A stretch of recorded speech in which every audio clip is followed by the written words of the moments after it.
Chegamos no capítulo 14 de 1 Coríntios, fizemos as perguntas para vocês poderem fazer em casa com a família, talvez um pequeno grupo, ou até individualmente, né? Tão gostoso estudar a Bíblia e tão importante também nesse nosso tempo. Capítulo 14, ele está ligado com o capítulo 12 e 13, praticamente uma unidade, que fala sobre os dons espirituais e como eles devem ser exercidos. O capítulo 14 vai falar mais dos dons espirituais no contexto da reunião, do culto, quando a igreja se reúne. Então, aqui temos aspectos interessantes também do culto e vamos lá, porque é um capítulo bonito. A primeira pergunta, ela sempre está ligada à mensagem de domingo, que foi sobre esse capítulo, e o que você aprendeu ali. A segunda pergunta, ela está aqui dividida em 3. Paulo começa o capítulo dando 2 ordens. E no capítulo 14, versículo 1, deixa eu ler, curtinho. Segui o amor e procurai com zelo os dons espirituais, mas principalmente que profetizeis. Então, essas são as 2 coisas que Paulo diz que devemos fazer. São 2 ordens, elas estão num imperativo, estão em voz de comando. Não é, eu posso, eu decido sim ou não. Não. Para o cristão, isso aqui é um sim. Precisa haver. Quais são essas ordens? Seguir o amor e procurem com zelo os dons espirituais. A primeira subpergunta é: por que ele dá as ordens nessa sequência? Em primeiro lugar, seguir o amor, depois ele fala dos dons. É muito importante que os dons sejam usados no contexto de um coração amoroso. Porque, inclusive, os dons, eles podem não servir o propósito que deveria ser se nós não tivermos cheios de amor. Por isso, essa sequência é tão importante. Em primeiro lugar, deveríamos desejar, ter o nosso coração cheio de amor para com Deus e para com o nosso próximo. Segundo, a pergunta é: como se pode seguir o amor? No capítulo 13, Paulo nos deixa claro quando ele começa falando: mostrarei um caminho que é mais excelente. Que o amor não é um dom, o amor é um caminho, é algo que nos acompanha, que vai no dia a dia, a cada hora deve estar presente. Por isso também essa palavrinha seguir. O amor, na verdade, personificado é Deus. Deus é amor. Agora, seguir o amor significa justamente isso, seguir a Deus. E, consequentemente, ser paciente, ser benigno, não se encher de orgulho, não ter ciúmes, e tudo aquilo que nós vemos no capítulo 13. O amor tudo sofre, tudo crê, tudo espera, tudo suporta. Esse é o amor, e essa é a maneira de viver que também nós devemos demonstrar. A terceira perguntinha aqui, debaixo dessa uma, é como se pode procurar com zelo os dons espirituais. É interessante que Paulo está colocando aqui. Ele não diz, é importante que você tenha entregado o teu coração para Jesus e que você participe de uma igreja. Não. Ele diz, é muito importante, voz de comando, que você procure os dons espirituais. Nós devemos servir a Deus, não na nossa força, mas na força do Senhor. Nós devemos servi-lo não na nossa capacidade, mas na capacidade que Ele nos dá. Por isso, é tão importante que nós o façamos com os dons que Ele dá. E nós devemos interceder e devemos pedir por isso. Agora, o que eu pessoalmente acho que nós não devemos é simplesmente dizer, eu não tenho esse dom, eu não posso fazer isso. Se para você se abre a porta em algum lugar, você tem a possibilidade de servir, faça, ainda que você tenha dúvida se você tem esse dom ou não. Pessoalmente, vocês sabem a minha história. Eu nunca quis ser pastor. Eu nunca gostei de estudar. E é interessante, quando entreguei meu coração para Jesus, falei, Senhor, aqui está a minha vida, Ele foi abrindo portas ali e aqui. E Ele colocou no meu coração, à medida que eu fui caminhando, amor pelo estudo, pela Sua palavra, e me colocou no pastorado já há muitos anos. E assim Ele vai nos capacitando e vai nos ajudando. Mas é importante nós estarmos abertos para todos os dons, porque pessoalmente creio que todos eles valem para a nossa época, assim como valiam para a época da igreja primitiva. A terceira pergunta: neste capítulo são tratados sobretudo 2 dons. Quais são? O dom de línguas e o dom de profecia. Continuando, o que eles têm em comum? O que tem em comum é que os 2 têm a ver com a boca, com a fala. É interessante, por isso, Paulo também agora coloca aí os 2 juntos. E o que eles têm de diferente? Paulo mesmo responde essa pergunta, diz, pois o que fala em outra língua, versículo 2, não fala a homens, mas a Deus, visto que ninguém o entende. Então, o falar em línguas é uma língua diferente que nem a pessoa entende, ou na maioria das vezes, mas Deus entende. E nessa comunhão com Deus, no falar em línguas, o espírito dessa pessoa, o coração dessa pessoa é edificado e fortalecido. E o dom de profecia, versículo 3, o que profetiza, fala aos homens. Essa é a diferença principal entre os 2. Um fala a Deus, o outro fala aos homens. E Paulo, agora, ele coloca ênfase no dom de profecia, dizendo, olha, gente, é muito melhor vocês profetizarem do que vocês falarem em línguas, sobretudo na reunião. O que havia acontecido na igreja dos Coríntios é que eles haviam elevado sobre todos os outros dons o dom de línguas.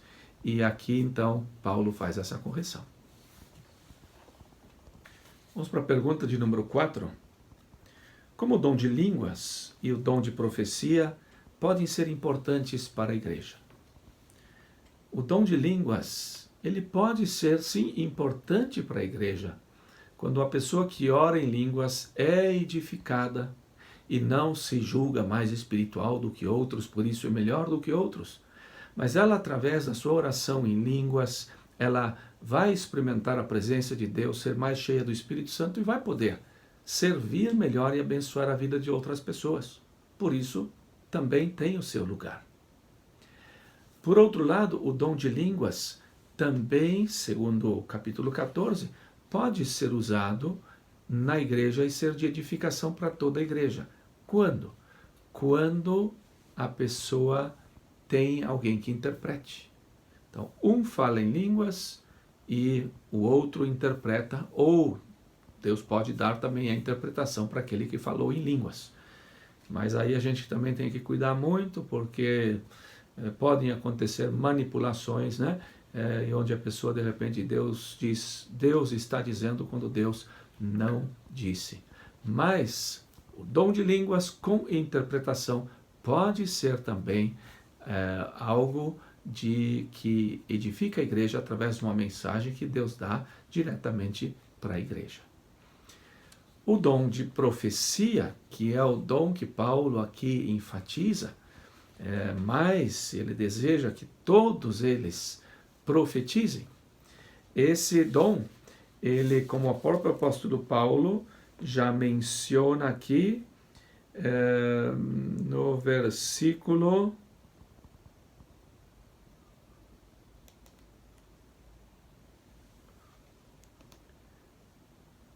No versículo 3, mas o que profetiza fala aos homens, edificando, exortando e consolando.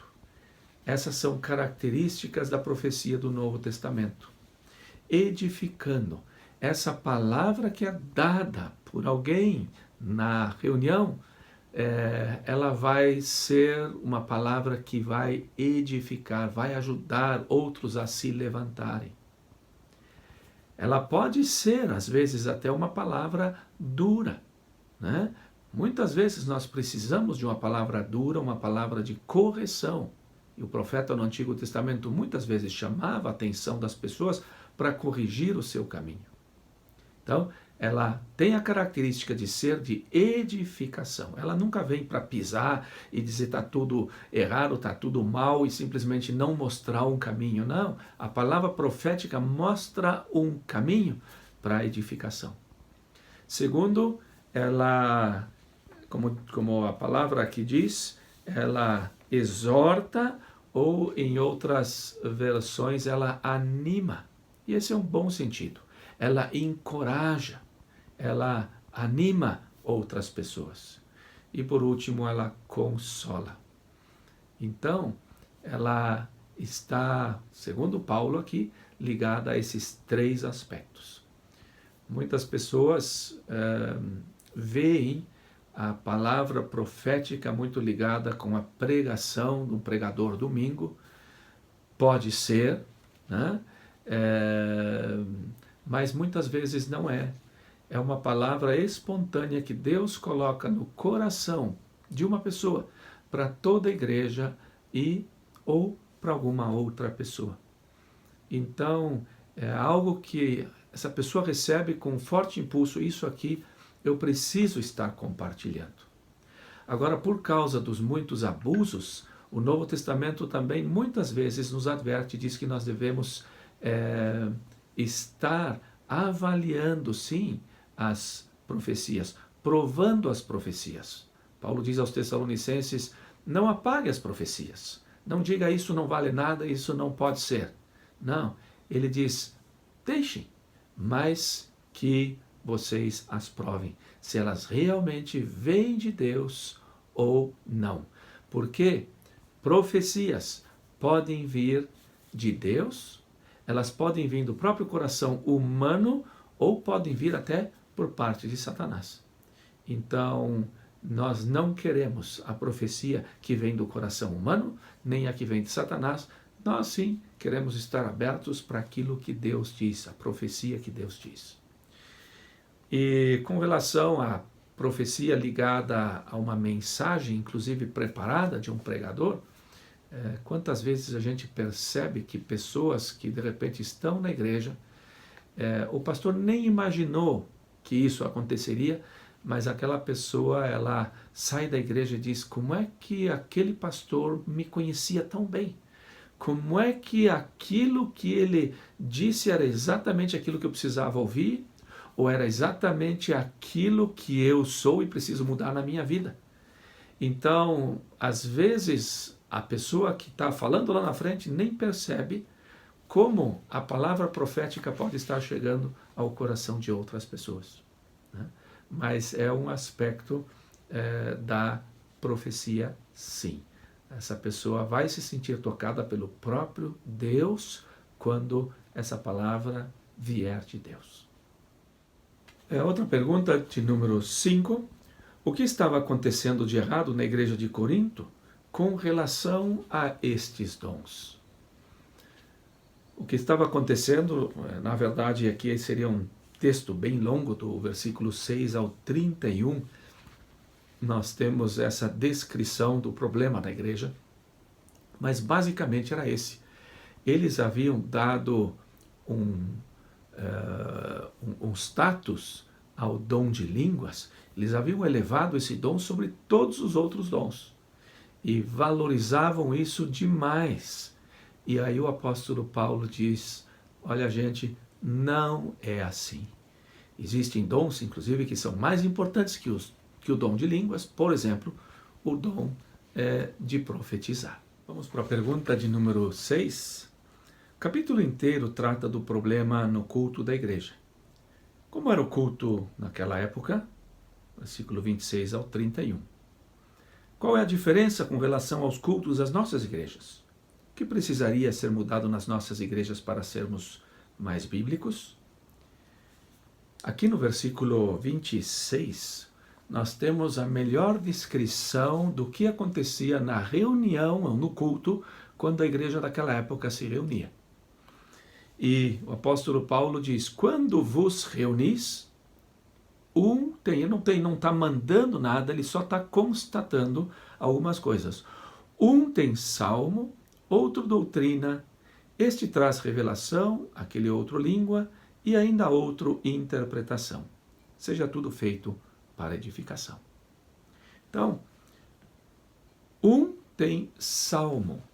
Salmo pode ser um dos que se tinha no Antigo Testamento, ou poderia ser alguém que foi inspirado e simplesmente montou um salmo e trouxe, e agora ele recita isso para todos.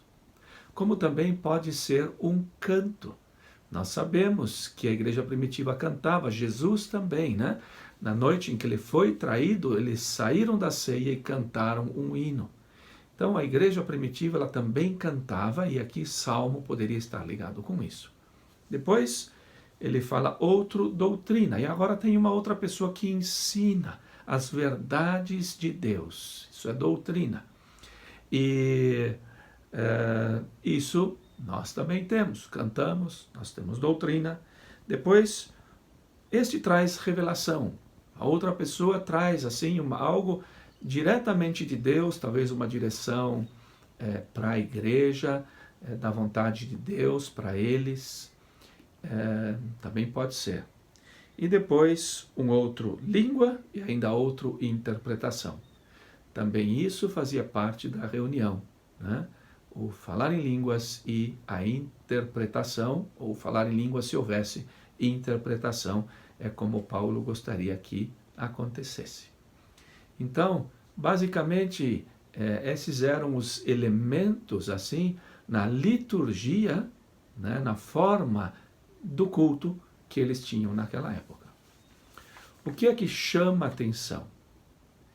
O que chama atenção aqui é a participação dos irmãos. Hoje em dia, talvez também pelo tamanho das igrejas e a quantidade de pessoas no culto, é mais difícil. Mas sempre são alguns poucos que estão, né, ministrando louvor, compartilhando a mensagem, que estão orando e assim. E eu pessoalmente acho que a gente perde muito, justamente por isso. A igreja primitiva, aqui a participação coletiva era muito maior. Cada pessoa tinha a liberdade de ter alguma participação. Para nós, quando 150, 200 pessoas se reúnem, isso fica bastante mais difícil, porque até onde iria o culto? Ficaríamos lá talvez umas 10, 15 horas. E por isso eu sou um adepto e um fã dos pequenos grupos. E nos pequenos grupos não deveria ser ali uma pessoa liderando, ensinando e todo mundo fica ouvindo, não. Ali nós deveríamos estar vivendo muito mais isso, né? Onde cantamos juntos, existe alguém que ensina, outro que compartilha alguma coisa, talvez um testemunho, uma direção para aquele grupo, algo especial, mas onde cada um pode estar compartilhando.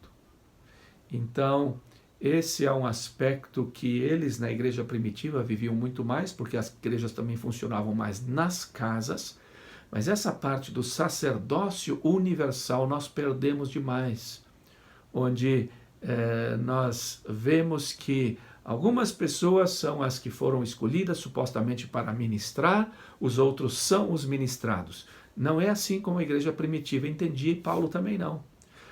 Todos eles estão aptos a servirem e a ministrarem também.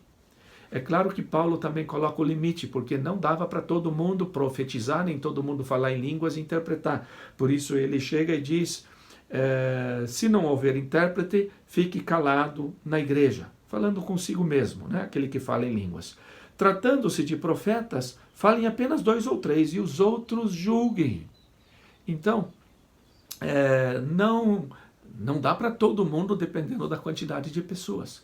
Mas esse é um aspecto muito, muito importante. A participação de cada crente, de cada filho de Deus, que Deus quer usar naquele momento da reunião. Por isso, quando você vem para o culto, não venha só para assistir, venha para fazer a diferença na vida das pessoas. Se você tem um testemunho para contar algo para edificação, fale com aquele que está dirigindo o culto, com o pastor da igreja, para te dar o lugar. Né? E você, em 2 ou 3 minutos, compartilhe aquilo que Deus colocou no teu coração.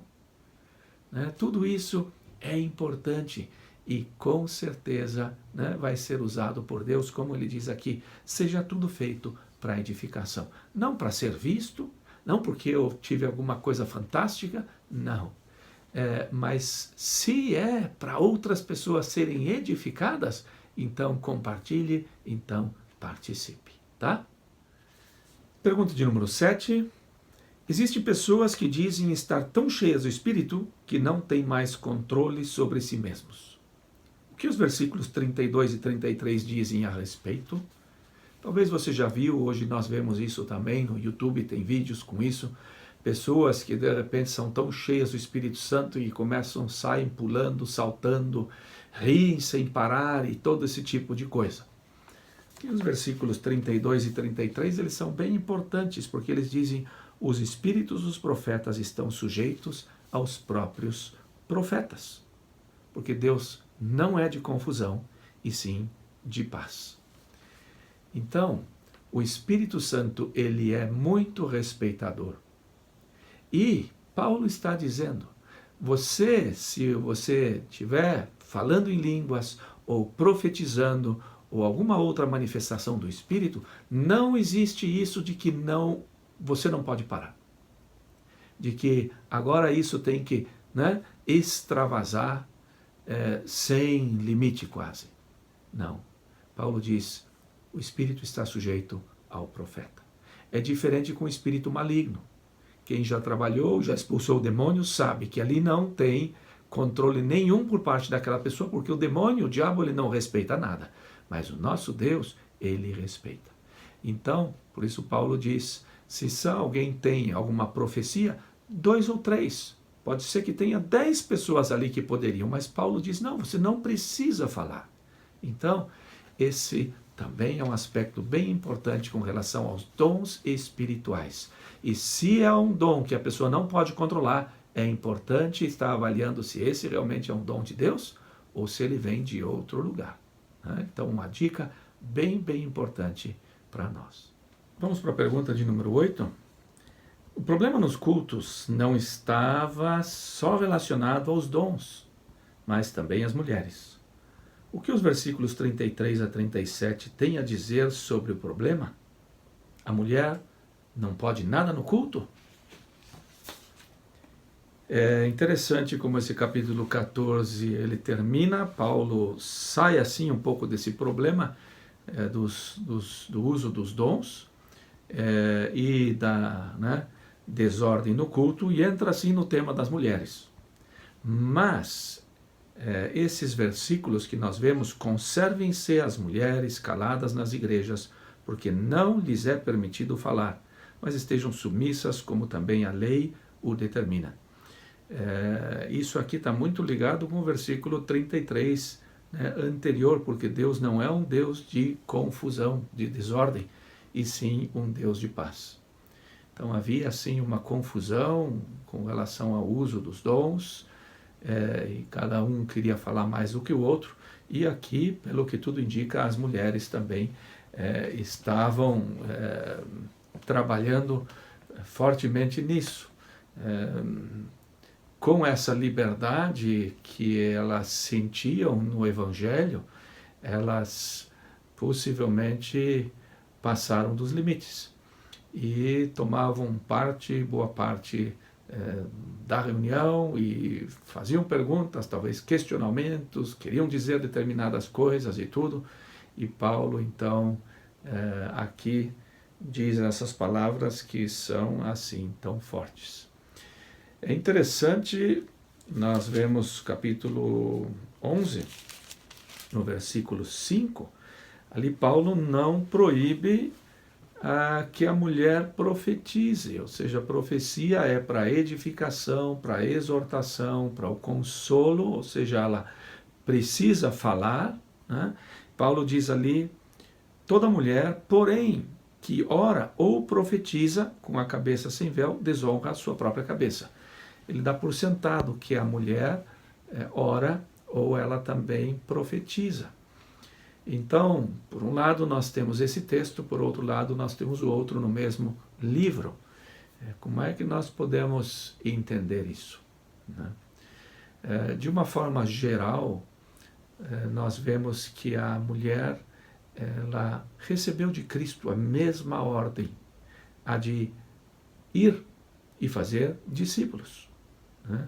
A de estar ensinando as outras pessoas também, fazendo daqueles que a gente ganha para Jesus, discípulos. Nós vemos já no Antigo Testamento profetisas como Débora, no Novo Testamento temos algumas profetisas também, nós temos inclusive Priscila, né, a esposa do Áquila, ela ensina o Apolo, que depois se transforma num grande professor de Corinto. Claro que ele tinha uma boa bagagem, mas é a Priscila que toma a frente, ensina ele tudo isso. Então o contexto aqui que Paulo fala é mais dentro do culto. Estava havendo uma confusão, as mulheres possivelmente estavam se sobrepondo aos homens. Agora, de uma forma geral, na linha do Novo Testamento, nós vemos que a mulher não deve estar exercendo autoridade sobre o homem. Por isso nós também não vemos aqui um pastor, uma líder mulher. Inclusive, ele termina dizendo no capítulo 14, versículo 35, se porém as mulheres querem aprender alguma coisa, interroguem em casa seu próprio marido, porque para a mulher é vergonhoso falar na igreja. Então, aqui quero chamar a atenção para uma outra coisa. E é a questão da nossa família, do nosso estar em casa, marido e mulher, com os nossos filhos, né? Aqui Paulo diz, olha, pergunte em casa e cresça no entendimento da palavra de Deus e da vontade de Deus em casa. Pergunte ao teu marido se você não sabe.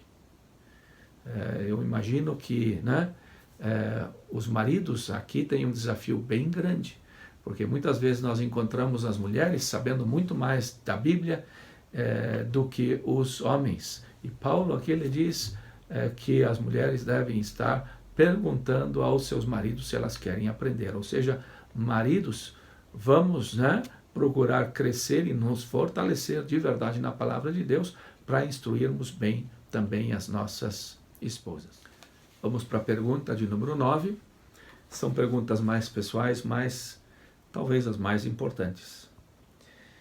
Pare um minuto e responda para si. Como estou eu seguindo o amor? Como diz ali no versículo 1, aquela ordem do apóstolo, sigam o amor. Como é que eu estou seguindo o ser paciente, perdoador, cuidadoso, disposto a sofrer, né, com relação àquela outra pessoa? Segundo, como estou eu procurando os dons espirituais? Você sabe quais são os dons espirituais? Nós temos uma lista em Romanos 12, temos uma lista em Efésios capítulo 12, nós temos 1 Coríntios capítulo 12, que nós estamos estudando, Efésios capítulo 4, nós temos 5 dons mencionados ali também, e assim nós temos um e outro ainda do Antigo Testamento, né? Mas nós temos pelo menos uns 27 dons mencionados na Bíblia. Você sabe quais são eles? E ore para que, né, Deus possa te capacitar cada vez mais para você poder servir a Ele melhor. E por último, como a minha vida